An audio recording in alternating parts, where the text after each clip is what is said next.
cum vă vorbesc? M-ați luat cu papagal, cu Adică prost, m-ați înjurat pe live-uri și vă așteptați să vin aici să vă zic regele meu, șeful meu? După ce sunt de acord să-ți răspund la orice întrebare? Deci, în primul rând, că nu mai vorbești peste mine. Bun, mi-ai pus o Doar nu întrebare. vorbesc. Taci din gură și ascultă răspunsul. Când vei pune o întrebare, eu nu voi vorbi. Păi să sperăm că vorbiți mult. Nu, hai să fim totuși corect unii, adică dacă ai arta Nu, dialogului, dar bine. puteți să Dacă răspundeți coerent la întrebarea mea, adică să nu luați cu începutul. Mă interesează nu, pe ce am întrebat. răspunsul nu-l dau cum vrei tu, răspunsul dau așa cum consider eu, știi? Adică răspunsul e al Păi- meu, întrebarea ta. Bun. Deci Lacra, pe care am întrebat-o după aia, mi-a zis: domnul Cupănașu, este o onoare pentru mine că mi-ați răspuns la acel duet, pentru că eu chiar vreau să vă mulțumesc și am comunicarea cu Lacra, puteți să o și întrebați, nu este nicio problemă, nu este nimic deplasat. Mai departe, eu unul m-am îmbrăcat normal, nu aveam nicio treabă, eram în pantaloni, în jeans, eram în tricou, nu aveam nimic special, nu făceam nimic special decât să răspund unei fete care spunea că susține lupta mea. Bun. Au început să curgă comentarii.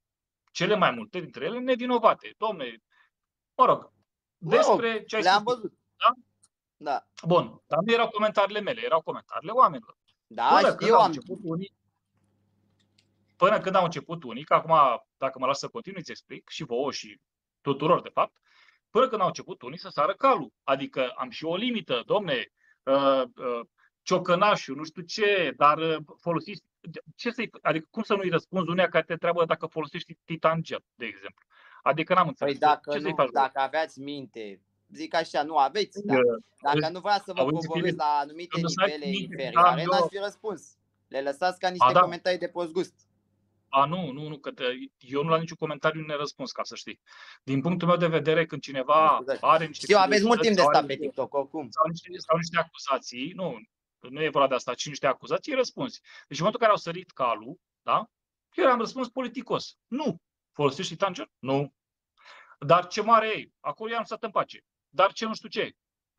Ce anume a fost în neregulă? De exemplu, m-a întrebat... Păi să vă spun 3 TikTok-uri care le țin în minte. Mai clar. Numai o secundă. Fii mai clar în întrebare ca să știu la ce răspund. Deci vă zic 3 TikTok-uri pe care le țin eu minte. Eu le țin minte dacă sunt mai multe, dar astea le am eu acum în cap, da? 1. V-a zis cineva că este o banană, ceva de genul acolo, o chestie, un foc și v-ați răspuns la TikTok și a spus nu. Tot ce am este din fabrică. De ce? Este vreo problemă? Ești invidios? Și nu numai. Și sunt de părere că sunt multe fete mici care n-ar vrea să vadă pe această platformă discuții de ce e în fabrică, ce nu e în fabrică, ce folosiți și ați răspuns la multe comentarii cu clip care prinde vizualizări, că sunteți acum foarte viral cu o manipulare în masă politică. Știți că ați candidat. Spuneți că nu sunteți o politică. Acum faci comentarii sau pui întrebări? Fac și comentarii, pun și întrebări. Vrei să vă întreb ceva direct? De ce mințiți? Vă întreb ceva pe față, dar asta e cel mai bun răspuns. Dar vreau unul scurt. Dacă vrei să pui întrebări ca să informezi oamenii, bine, aici nu faci tu mie analiză și comentariile. Deci ca să putem să punem oamenii în temă. Ai întrebări de pus, te scot din live. Am întrebări de pus. Păi n-am venit să vă pun întrebări. Nu vă mai enervați. Nu, ba da, mă enervez. Deja ți-am dat cam Păi v-am spus ce se întâmplă cu vena. Pune întrebările și după aia, hai, spune întrebările. Deci eu sunt la medicină și v-am explicat cu vena de asta. Bun. Tu ești la medicină din părți. Hai, zi cum este, zi. Hai, eu zic să vă mai interesați, că dacă mă mai fi cunoscut știați. Bun. Deci mi-ați mințit și ați afirmat în spațiu public că ați dat în judecată profesori, școli, instituții ale statului în domeniul de învățământ. Și eu am pus acum pe profil, poate oricine să intre, dovada, e public, da? portal.sts.ro, nu STS, pardon, ce am zis aici. Oricum o să aveți site-ul la mine pe profil, că nu știu acum pe de rost, unde poți să vezi dosarele oricui. Știți și dumneavoastră site-ul, că cred că v-ați mai interesat. E foarte bine. Acum greșesc că nu l-am memorat. Am dat mulți în judecată. Dar uite, pune întrebarea ca să... Păi uite că aveți decât 2 dosare. Unul la birou electoral central. Bun, întrebarea este așa. De ce ați mințit? Că eu am dovezi puse acum la mine pe TikTok. Deci lumea le poate vedea live pe TikTok la mine. Că n-aveți decât 3 dosare. Unul cu Cataramă, dar care oricum el v-a dat în judecată, nu dumneavoastră pe el. Unul cu biroul electoral central, dar nu va fura nimeni, pur și simplu nu v-au votat. Și al treilea cu ceva firmă de asigurări sau o chestie. Astea e toate cazurile care le aveți pe care ați avut instanță. 3, nimic mai mult, nici un profesor, nici o școală. Deci de ce manipulați masele ca să vă voteze public? Vă voteze politic? Da. Ai tăcut? Am tăcut. Da? Ești capabil să mai și taci sau doar să manipulezi? Deci ai pus întrebarea Eu nu manipulez pe nimeni, că eu, după cum vedeți, nu candidez la prezidențiale și la Senat. Deci nu mă duc pe la partide, nu mă plimb pe la sedii. Mă știți că m-aș plimba la sediu PNL de la Ion Iriceanu? Acum eu, Alexandru Cumpănașul, răspund sau vorbești în continuare? Mi-au zis oamenii de acolo de la sediu că mă înfrăteați în cerc. La ei, în fața la sediu. Nu știu. Despre ce vorbești acolo? Că v-ați învățit în fața la sediu PNL de pe Iriceanu, da? Așa vă învățați. Mi-au zis mie oamenii de acolo, mi-ai secretară, vă învățați, nu știu, să vă băgați oamenii în seamă și vă băgau în seamă. Dar nu asta e întrebarea mea este, de ce mințiți oamenii că dați în judecată? Mă rog, așa, deci fii atent, când termin de pus întrebarea, că nu sunt la comentarii. Da? Bun. Care e întrebarea? Pe nu v-am spus-o de 2 ori? Bine, bine, atunci taci din gură. Vă mai pun o dată. De ce manipulați copiii ca să câștigați votul spunându-le că le dați profi în judecată, că le dați diriginții, directorii, nu știu, instituții, ce v-ați mai lăudat? Că mereu am văzut, unul v-a comentat, i-ați răspuns la comentariu că o să aflu cine e în spatele contului și te dau și pe tine în judecată. Mă, sunteți procesoman, am înțeles, dar n-aveți decât 3 procese. Am înțeles, da. Da, mă, da. Deci ești un papagal. Deci dacă trecem la chestii de asta, ești un papagal pe care l-am băgat în seamă. Dar hai să le explic la cei care se uită, pentru că sunt destul de mult. Și fă bine să mai taci dracului din gură, că vorbești cam mult, da? Deci dacă vrei să pui întrebări, nu faci comentarii. La vârsta dumneavoastră mă înjurați aici. Hai să vă răspund la cei care se uită. Dar înjurați-mă mai tare, dați tot ce puteți. Eu vă las, nu mă atac.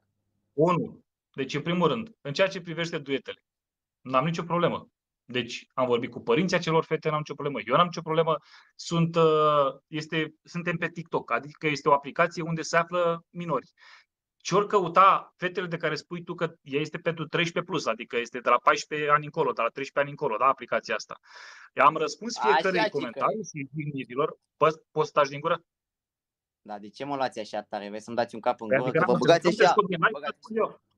Bum, dați cu AK-47. Nu, dacă mai continui, dacă nu mai continui, te scot din live și le explic eu mai departe. Nu ți-e rușine? Băi, ne simți tu, dar nu ți-e rușine puțin așa? Da, mi-e rușine. Da, știți că dădeați seama pe la televizor.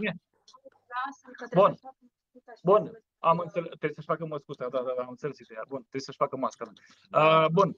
Hai să vă zic. Deci unul, în ceea ce privește partea cu TikTok-ul, este foarte simplu. Am răspuns de nori cu duetele, da? Am vorbit cu Lacra, fata mi-a mulțumit, toată lumea mi-a mulțumit, nu este nicio problemă. Pe această aplicație se află fete, băieți, cine vrei tu. Am făcut și cu foarte mulți băieți, lasă-mă să termin. Și foarte mulți băieți am făcut duet, da? De exemplu cu Alex Sutu. Am făcut, cred că 20, nimeni n-a zis nimic. Urât din partea lor. Eu am făcut în semn de mulțumire și voi face în continuare față de toți, absolut toți cei care îmi mulțumesc. Deci voi face duet cu absolut toți. Mai departe, în al doilea rând. M-ai întrebat despre datul în judecată, da? Despre portalul justiție.ro. Asta am spus eu astăzi. Și am mâncat tartata. Bun, ascultă-mă pe la capăt. Asta le-am spus și eu astăzi și vă spun și vouă și o să vă arăt acum în premieră.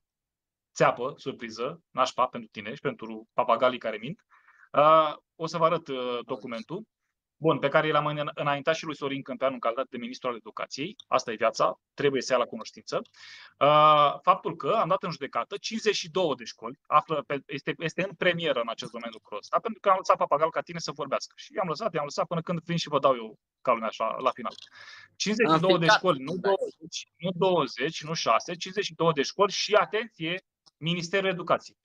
De ce am dat în judecată și Ministerul Educației? Pentru că Ministerul Educației reglementează modul în care școlile își organizează regulamentele de organizare și funcționare internă. Prin ultimul ordin de ministru al Ministerului Educației din 16 decembrie, acest minister a bulibășit lucrurile, adică a spus: nu aveți obligația deschiderii camerei. Ba, de fapt, o aveți, că trebuie când sunteți evaluați.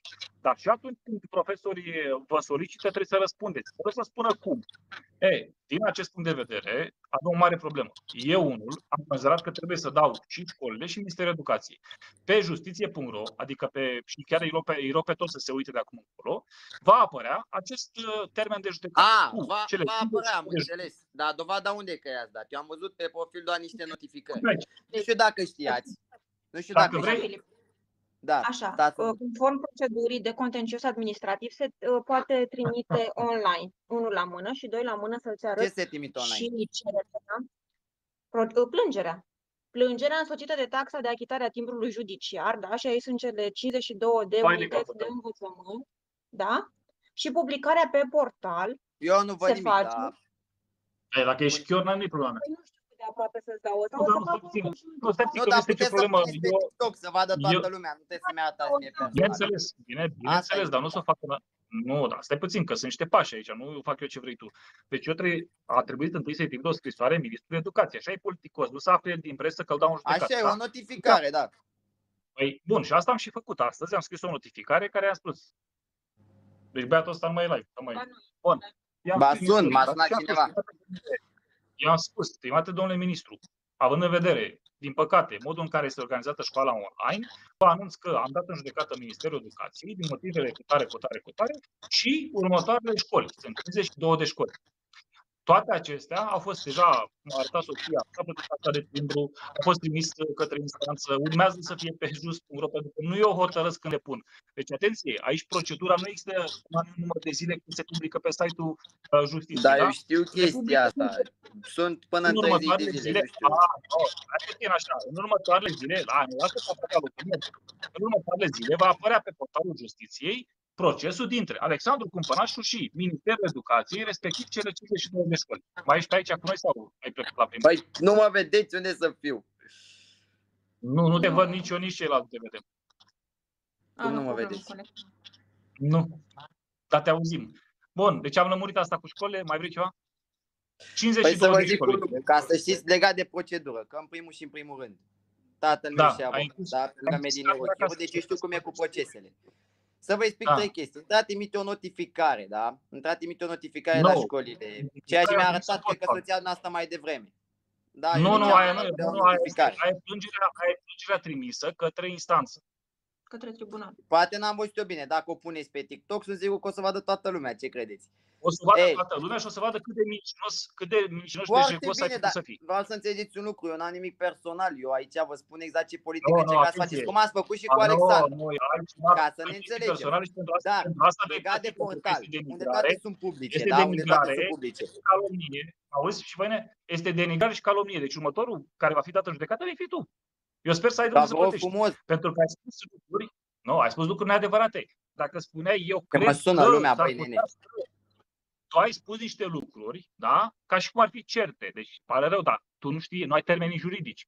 Pentru că ai făcut niște afirmații clare, fără să ai probe. Eu voi demonstra în instanță. Eu o să vă arăt și probele. Bine, puteți să înaintați instanțe, v-am spus de la bun început. Am lămurit cu teza de doctorat. Nu există teză de doctorat pe N-am lămurit nici cu teza de doctorat. N-am lămurit nici măcar cu dările în judecată. Puneți o dovadă. Că eu v-am cerut dovada de la bun început.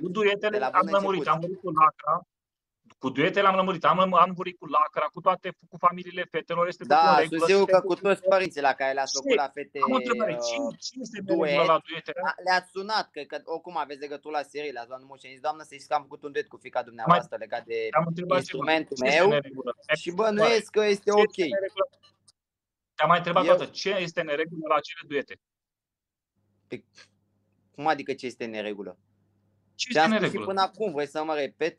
Păi, vă spun din nou, fiica dumneavoastră, vă întreb sincer, ce vârstă are? Am 2 fiice, dar ce legătură are? Cea mică. Nu e treaba ta.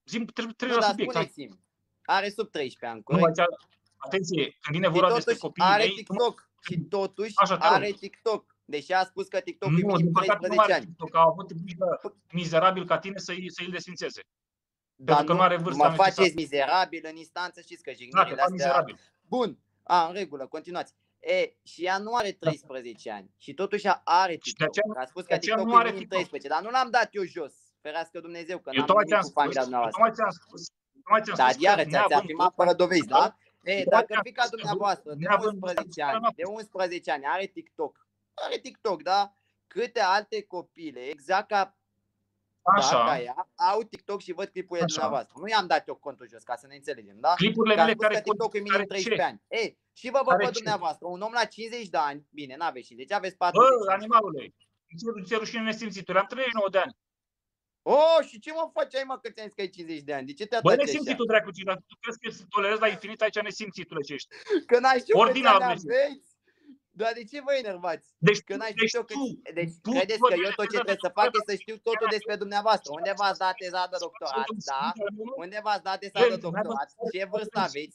Unde v-ați născut? Dar nu vreți să știu ce greutate ați avut la naștere? Nu știu nici asta. Puteți să mă înjurați, dar nu știu ce greutate ați avut. Nu știu nici pe ce ziceți născut, că nu mă interesează persoana dumneavoastră. Mă interesează, în schimb, că vă bate joc de copii, da, de elevi, care chiar își pun speranță că în sfârșit cineva poate să schimbe ceva. Și dacă nu știați, eu am avut o comunitate și eu am în continuare cea mai mare comunitate de pe Facebook de tineri, de 300.000 de tineri și am colaborat cu miniștri, am colaborat cu instituții, am făcut evenimente, am colaborat cu proiecte. Sunt poze pe tot Facebook-ul cu mine și activitățile. Însă, diferența dintre mine și dumneavoastră e că eu n-am venit pe TikTok să zic că am luptat pentru elevi nu știu ce. Am fost șeful clubului elevilor la nivel național la un mare partid politic, dar nu zic că eu nu sunt om politic ca dumneavoastră. Deci nu vreau să atrag voturi. Ești frustrat, mă! Ești un frustrat sau un agent electoral. Da, exact, sunt agent electoral. Da. Și un agent electoral la care partid? Dar nu are relevanță, că eu am plecat că sunt prea, politica e prea infect și că ecoșiți mai bine ca mine și partidele la fel, ca să ne înțelegem. Nu m-am regăsit în cercul respectiv la un moment dat. A fost secretar de stat la PNL? Nu știu, asta să-mi spuneți. Păi ba, atunci se explică tot. Păi ce faci, mă, prietene, tu aici, mă? Pentru că m-am luat de Iohannis, pentru că am fost competitorul lui. Pentru că m-am luat de Orban. Nu-mi place Iohannis, stați un pic. Ce legătură are? Băi, stai că m-am prins acum, tu ești penibil rău, mă. Deci tu ești penibil rău. Ce legătură are Iohannis? Ce legătură are Iohannis? Deci credeți că pe mine m-a interesat de Iohannis? Mă interesează de milioane de euro care le-ați furat prin Ministerul Dezvoltării și alte ministere, da? Și alte ministere, ca să vă luați mașină, să vă luați casă, vă mai întrebați mașina dumneavoastră pe numele dumneavoastră? Nu, e luat pe coaliție. Sunt curios o coaliție, da, de conjunctura aceasta, de ce cumpără o mașină de lux sau nu numai mașina, lucrurile continuă. Ați luat milioane de euro de la stat, ați avut contracte, diverse contracte, sponsorizări, ați primit din buget, să rămână. Pot să-ți răspund și eu, Filip? Ca să cumpere o mașină pe coaliție, cum spui tu, trebuie să acea coaliție să aibă o personalitate juridică. Și coaliția, conform Constituției, nu are o personalitate juridică, deci nu aveai cum să cumpere o mașină pe coaliție. Da? Este adunarea... Dar nu, m-ați înțeles greșit cu coaliția. Na, înțelegeți din nou, infuzia de bani dată către coaliție, da? Că așa se întâmplă exact și cu stocurile, cu investițiile, da?